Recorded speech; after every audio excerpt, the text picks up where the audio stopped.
Hello, this is episode number 3 in Discovering the New I Am interview and podcast series. Our guest today is Dawna Campbell. She is from the United States. Considered a mind whisperer, Dawna combines her knowledge, wisdom, experience, and talent to help people create a life of happiness, prosperity, and love. Her vision is to transform each person's individual pain into silver lining gifts to create a global impact of healing and creating abundance for all. Welcome to the Discover the New I Am podcast and video series. My name is László Rén, former architect, shifted to personal business developer. We bring you inspiring people with uplifting messages to help you explore and unlock your possibilities. Thanks for spending some time with me today, and let this part begin.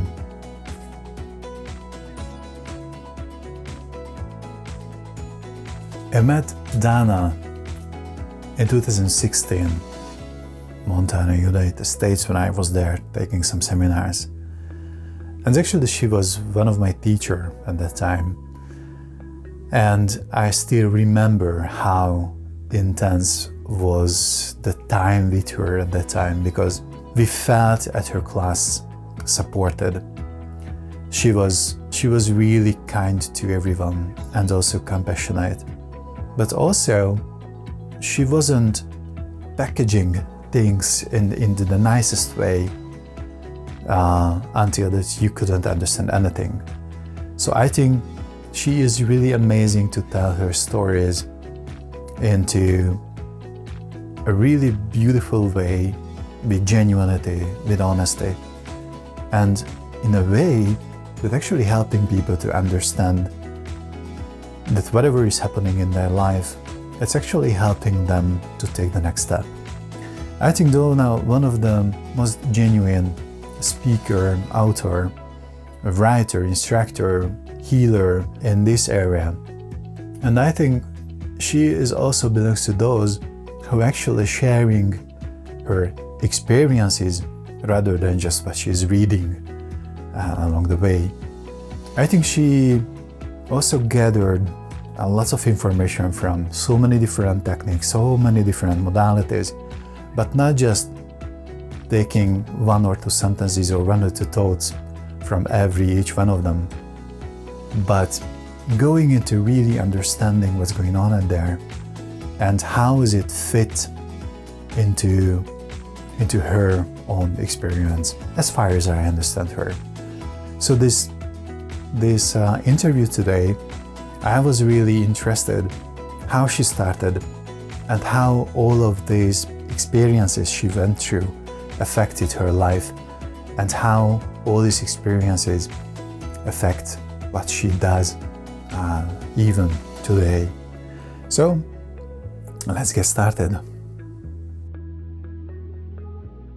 Hello, Dawna. Thank you so much to be here with me and with us. And we were talking about what will be the topic of today, how you personally met with the energy of God or the source energy or creator of all things, or whatever name you choose.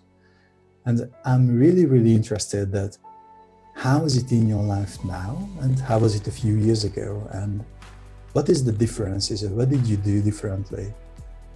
So this whole thing is how it became real in your life. What is interesting is that how I believe and utilize what we call creator or the universal energy is so vastly different than how I grew up. But a large part of that is my journey that I went through to get to where I'm at today, to my viewpoint. I grew up in a household where my parents originally did go to church. They were Methodist, and I went because I was little, and it was very much a dualistic viewpoint, heaven or hell, good or bad. And if you didn't behave like this, then this would happen. And even when I was at a really young age, I'm not too sure what happened, but my parents quit going to church.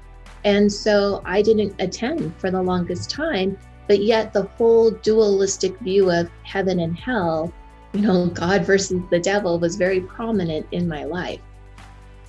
Years later, my own doing, I chose to go back to church to understand what this was and what this energy was. So I always found a neighbor or somebody who went to a particular church and would attend just to have that connection. But yet something there still wasn't right, no matter what church I went to. It's so interesting. I just mentioned you before we started to recording this interview that in my life it was so different, because we were never talking about God or religion in my family when I was a kid. And when I started to get a little bit more familiar with this term of God, I was 16, so I was a kind of teenager at that time. And it wasn't about rebelling against my family. And I know the feeling that, when one of my friends was asking that, why are you going to this church? And I told him that, the reason why I'm there, because they were able to logically telling me that God exists. And that was really fascinating to me. Mm-hmm. Okay, so may I ask, what was for you the reason that you started to, I do understand that you kept going to the church to have a little more understanding, but did you feel any feelings or what else was there behind all of these? When I was by myself and alone, or walking up and down the street, or walking to school and back home, or outside playing, I've always felt this connection. And I always had, when you're little, we always have these conversations, maybe even today still, in our head, and then we're talking to someone and they're responding back. And I always had that deeper connection within myself, knowing that there was something out there. And I remember always looking up at the sky, looking at the clouds, going, is he there? Is he not there? All of that. But when I went to church, it was a little bit different. It was mostly fear-based. And as a younger child, where do you go to understand what you're experiencing in a daily life? Versus when you get there, you're like, that's not what I'm experiencing. So I knew that there was a deeper truth in that. And then there was all of these discrepancies with the different particular religions. So, even baptism, the Methodists believe to be baptized when you were born. So my parents baptized me at the time. But later in life, I realized that baptism should have been my decision. So when I was going to a Baptist church, age 13, I was baptized. Some believe that it's at age 8, some believe that it's at 13 through catechism, some believe all these different things. And I started looking at this as a younger child going, how come there's all these rules around it? And why is this one right and that one not? But if I go over here, this one's right and this one isn't. So it was very, very confusing through all of that.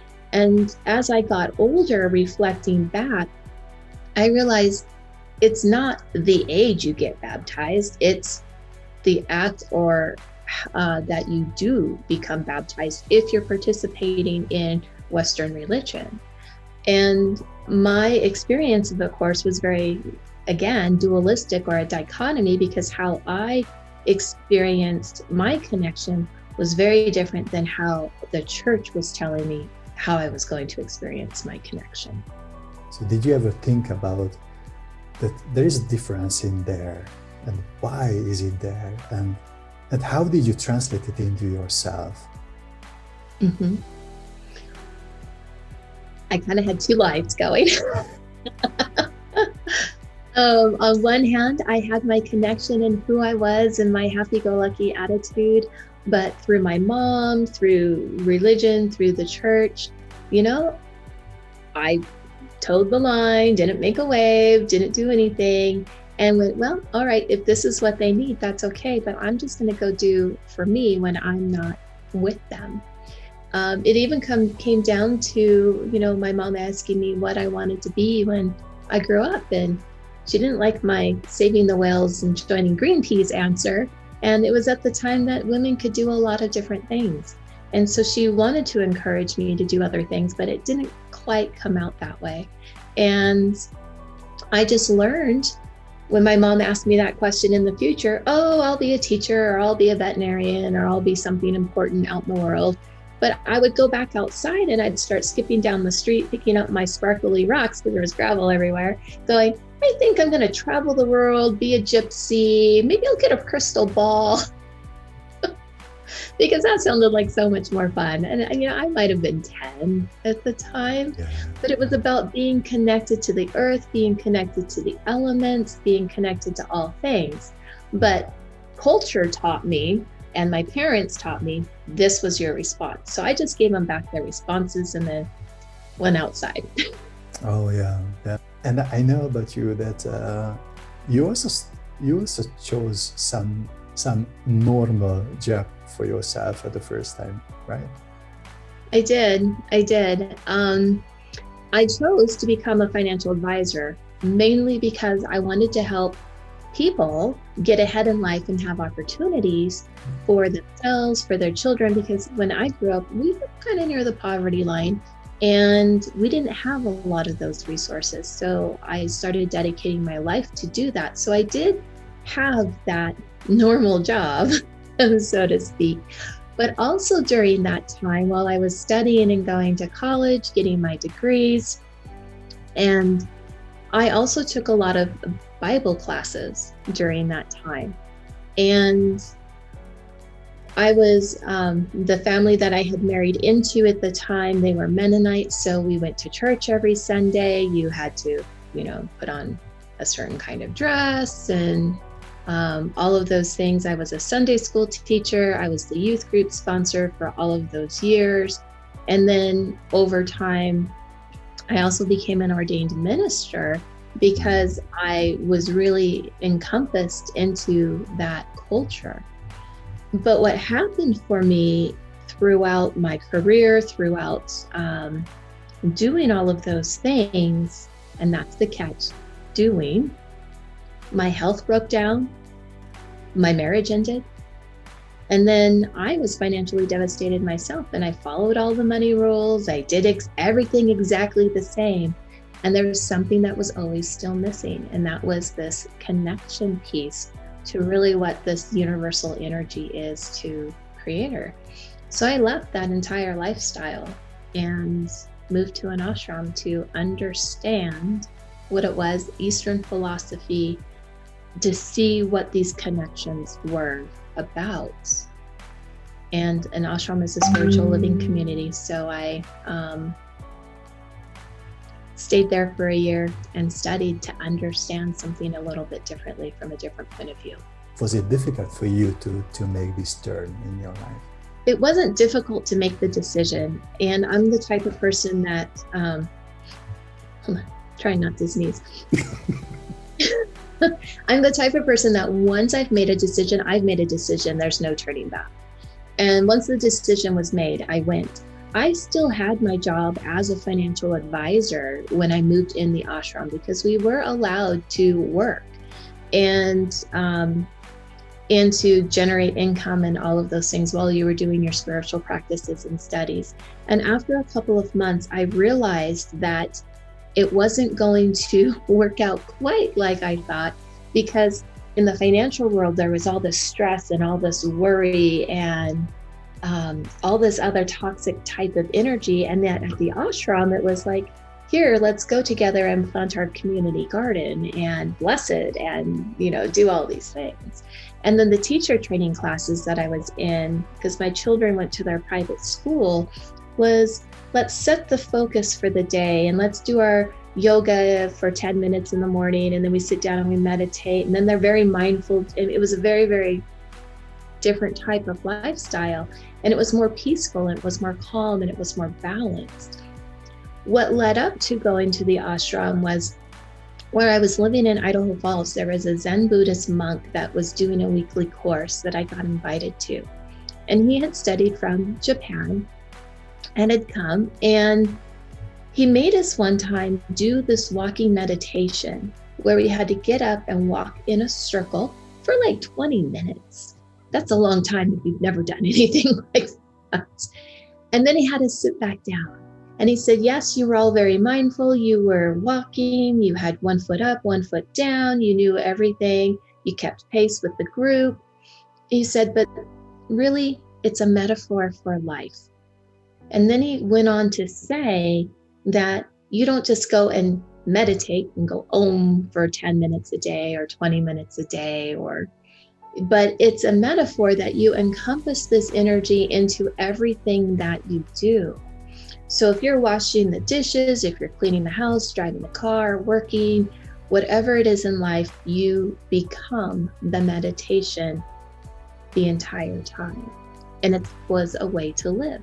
So of course, what better way than to go to the ashram to learn how to live this way? What happened was, because of the financial services industry, and it was so in one energy, and I was living a different energy, I couldn't do it anymore. So I put in my resignation and left. So, I see. What were your surroundings, your parents, your friends, your children telling you that when you actually told them that, okay, now I resign and I will do this? Mm-hmm. So how did they react? My children were small enough at the time that they didn't even notice. I mean, they were like 3 and 7 when I was at the ashram. Mm-hmm. So they didn't really know. Maybe it was a little bit older because they were in kindergarten and 3rd grade, 2nd grade. And it was just part of life. And mom worked and mom was home and then mom was this. And we've just always lived that style. And various times we would go to church or even to the temple of the ashram. And my son was always one to say, can we just not go? Like, sure, okay, we don't need to go. Because what I saw him teaching me was, it's not outside of you. Church isn't outside of you. Yes, you can go and participate in a group ceremony for the teachings and all of it, but we look outside of ourselves for this connection. And what I lived in my life and what my son was telling me was, it's already on the inside. So do you have to go do the outside events to show that you have this connection? And my answer to that question is no, because you can be internally connected through nature. You can be internally connected to your source energy. You can become that meditation all the time because it's not outside of you, it's inside of you. What's really interesting was when after I moved to Montana, my son was the first one to go back to church on his own. And I didn't go, but he went and he followed and he came to his same conclusions.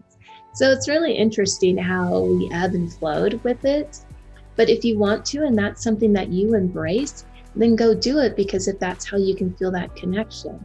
But you can have that connection without going through all of those particular activities. So when you say that something is inside of you, how is it possible to find it? How is it possible to really differentiate your own conversation with your own self and the conversation with something different, like creator or the source energy?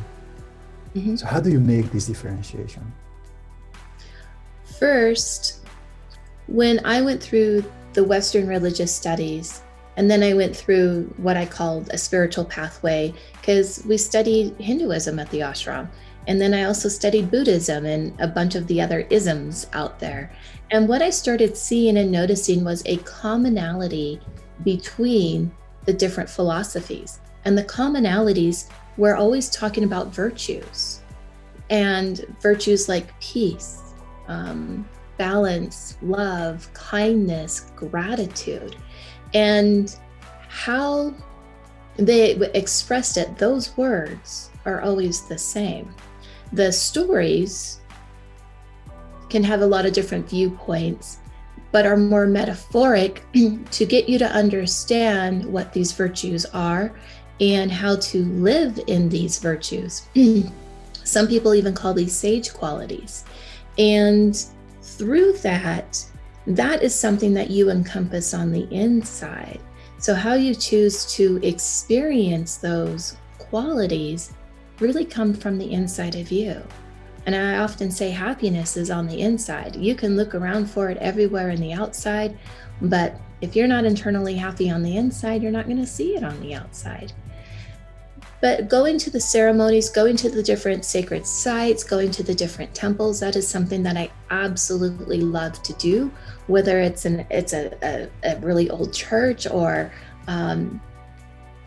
a different type of ashram or a healing temple, because it helps invoke that internal spark on the inside for you to feel that connection, but it's still on the inside of you. And it's why I love to go outside and participate in outdoor sports, why I live in Montana, because I love being out in nature, doing different things, because it invokes that same spark inside. So your temple, your what's on the outside of you can be various physical places or nature, but as long as it's activating that spark inside and you can feel that connection, then you know what that is, and it's about embodying it. So how do you know when you're connected? For me, it's an internal feeling of of a frequency through those virtues that I feel on the inside. The trick is having the awareness to know when it's connected. Yeah. And what is your trick to separate, if it's actually needed to be separated? That what is your own voice, your inner voice, or what is, for example, information? Different. For me, what I do is I go into a very quick meditation. I usually take a breath and I sit in my own heart space on the inside for that. And then I can feel everything in a different way. Throughout all the years, probably 15, 16 years of learning different types of meditation, it gets pretty fast and pretty quick anymore to alter that, which is really just an alteration of your brainwave patterns, into those more calm, peaceful brainwaves. And when you can do that really quick, you can feel everything around you. In the beginning, was I fast? Oh no, I would sit for hours and hours and hours going, I still have these mind thoughts, which happen, and even to this day. But it's like, yeah, okay, thanks for the thought. I'll sit here some more. And but it's about a state of being, and that's the difference. Earlier I said we were doing these things, and it's not really about going out and doing it to show. It's about being it wherever you are at on the inside, and that's the biggest difference. I don't know that you can totally separate it, because if you're being on the inside, your outward actions of doing on the outside are going to reflect who you are on the inside. So it's about how the divine masculine and the divine feminine brains work as well, but it's a state of being. And when you're in that state of being, everything starts shifting in the outside world. I see. So if I understand it well, it wasn't an immediate shift for yourself as well.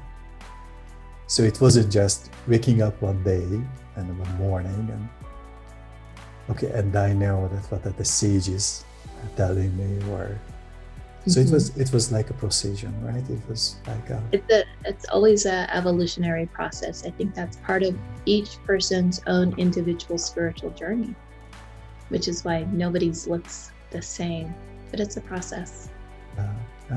The reason I'm telling or just emphasize this part, because each of one of us, I believe that we have a different path to ride on, to walk on. And I think this topic is really, really interesting for me, because there are so many trainers, coaches, teachers, etc. out there who are telling that if I can do, you can do it too. But I don't think that it could be the truth. I mean, maybe this is not the whole truth into it. Because as just you said yourself, you went through stages which were really important for yourself and for your understanding and feelings and and the soul or energy who you are. So it's not just for everybody. So it's very personal, aren't they? And some of the people think that it should work like this. It's just the magic. Although I know that we both believe in magic, and we were talking about this a lot. Still, to sit down and having this transformation, because it's so necessary. So what would you say, what did you do? What is your trick when your mind would go away and having a different ideas, thoughts, instead of you wanted to be relaxed or wanted to be meditated? So what was your trick to have back your focus? My real trick? I use numerology, and I use numbers and number patterns, because I would see certain numbers all the time. Mm-hmm. And when I did, I would immediately remind myself that I needed to take a moment and whatever it was that I was working on. And I would see numbers, this would be 4, 5, 6 times a day that I would do this. 1, 2, 3, 4, 3, 3, 3, 8, 11, which is one of my favorite numbers. And I would see it at various times, and it would trigger my mind thought to take a moment and just relax for those 15 or 20 seconds. And I did that for the longest time because it kept me in that state of beingness. And so that's one of the things that I did do. The other is also always realizing your internal energy and where it's at and how it feels. And if it's starting to feel a little bit tight and tense inside, then that was also an indication. That one though, it's still again a work in process, because some days I'm great at it, some days not so much. So a part of it depends on the state of the mind. Yes, with coaches and healers and mentors and all of that, you can do it, but you're going to be doing it. You can follow the process. You can do what they teach you, all of it, but you're going to do it like how you do it. And how you do it is going to be different than how I do it, because our paths were different, our journeys were different. But can you learn the steps and the techniques? Absolutely. But you're still going to do it how you are going to do it, because it comes through your authentic self that way. Yeah. So I totally agree with you. I mean, this is a huge opportunity for us, that there are so many beautiful energies, techniques, modalities, and books and conversation like this, hopefully, are really helping and supporting people the understanding. Actually, yes, you make to have it personal, right? To really feel what are the differences, what is really important to you, and how to make it into your life. Mm-hmm. That was funny that you mentioned about this numerology. So this financial sector is, maybe it's a fun to appease in your life in a different way as well, right? Not just the stressful way, but the number of ways as well. Right, and to have fun with it and to play with it, absolutely. If you make this change, if you make this decision in your life to change something, what do you think?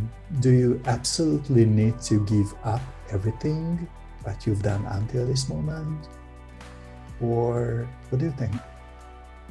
Do you have to give up everything to make a change? No. Will it happen over time? The things that don't serve you, you release? Yes. But if it's still serving you and you still like it and you still enjoy it, you're going to keep doing it. So for me, one of the changes that I made was that I don't watch a lot of television. Actually, I don't really watch television. And my children didn't watch television either. So that was something that was very easy for me to give up. But I still watch movies from time to time. And I do. So I didn't give it all the way up because the movies served me. But then I've learned there are certain kinds of movies that I like and certain kinds of movies that I don't like. And so you're still going to do the things that you're going to find fun and enjoyment with. You're not going to give it all up. And it's just a process that you go through And it's a very natural process. I don't think it's something of, oh, if I'm doing this, I can't have that.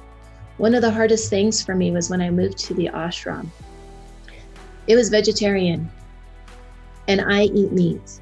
So we practiced and got ourselves ready the summer before we moved to the ashram of becoming completely vegetarian.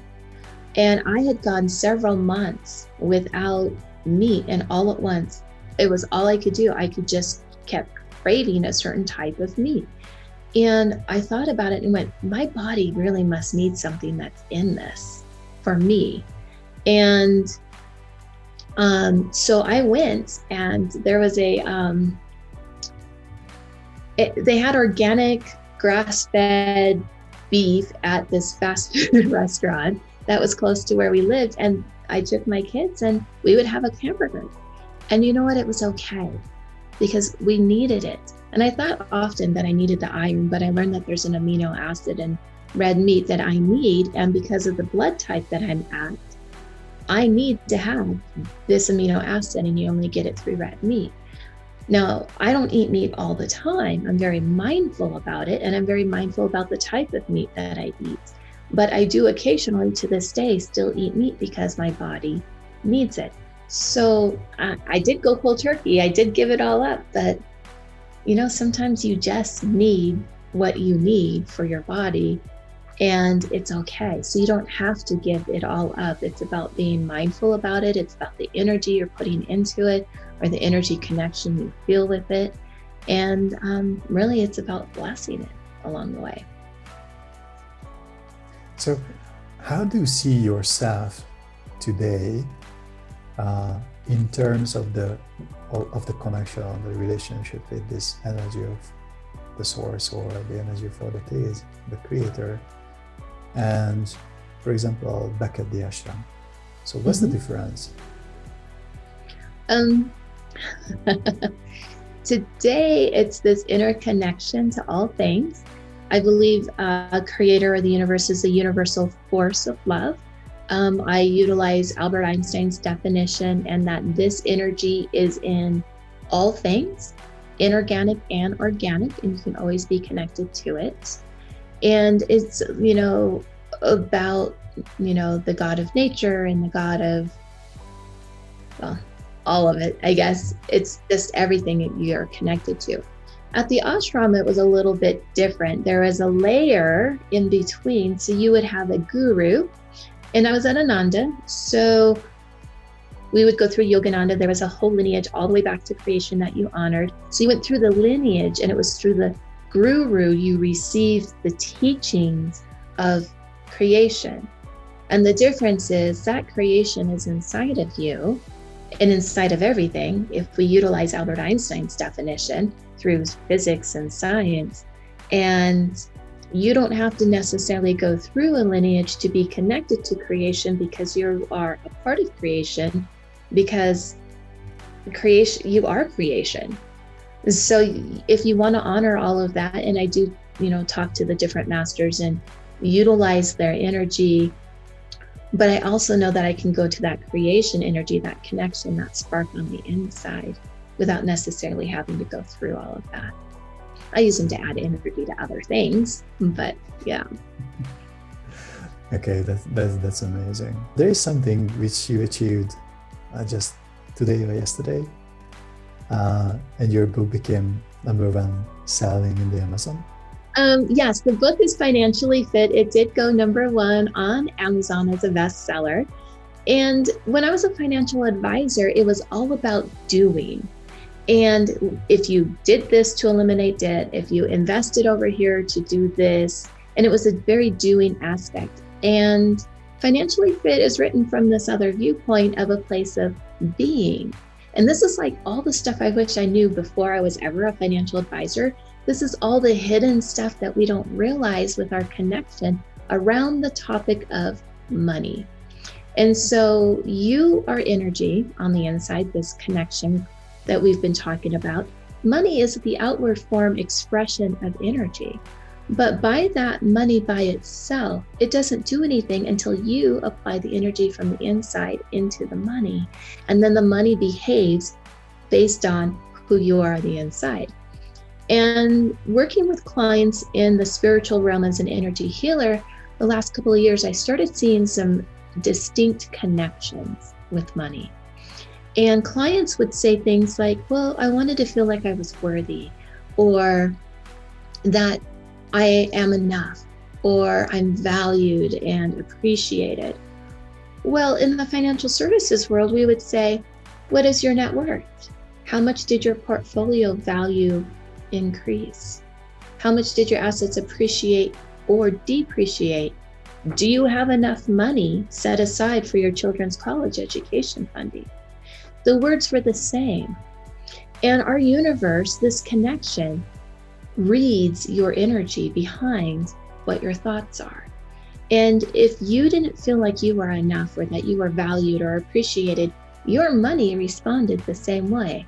And that's exactly what I learned when I went through my own financial devastation. But if you felt those qualities on the inside, your money on the outside would also multiply. So the words were the same. The universe is only returning to you what is felt on the inside of you through your connection, those very same feelings. And it doesn't matter if you were talking about yourself, money, a relationship, your health, because it's only reading the emotion or the feeling behind that energy frequency behind what the thought was. So throughout the whole book, it talks about this principle, how things are on the inside of you versus the outside, and how money behaves, responds. The first part of the book kind of breaks down where you got your money beliefs from and how you felt about it. This middle part is, what do we do about it today? How do we change it? How do we create being a divine feminine and a divine masculine in our brain set? And then the last part is creating your own financial affluence story using this method, because once you are in alignment with this energy to the outside world, then all the things you ask in the outside world just magically happen. Again, it was really, really amazing to talk to you, and I'm really grateful for you spend this time together with us, because I think that what you were telling, I think that so many people can really relate to, including myself. And I think there's something that's really important to understand, that the connection with whatever name you put into it, God, creator, source energy, or I always forget your version. It's the source creator, or creator. I mix them all up. I say source, I say universe, I say spirit, I say creator, the universal force of energy of love, the universal love force energy. I use it all. Yes, I think we can agree that it's really, really difficult to just put one name into it. And I just learned that some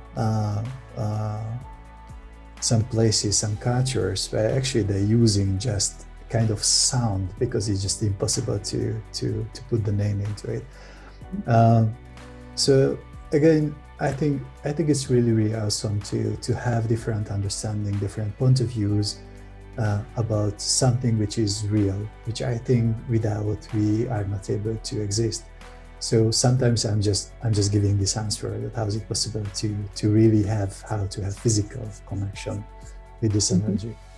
And again, under this video or in the site, you will be able to have a contact for Dawna. And also I will put some information about her book. And there are so many fears and conditions about money, about connection with the creator, about relationship, about happiness, about joy, about so many things. And what I realized, not just through these interviews or conversations, but with other conversations as well, that even though we are really far from each other physically, mindsets or things we are interested for, not so much.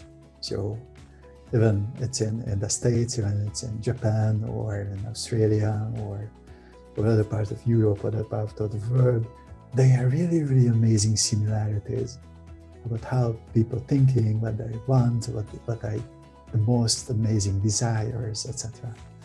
So thank you so much again to be here with us, and I'm really grateful for this interview. Thank you so much. And thank you.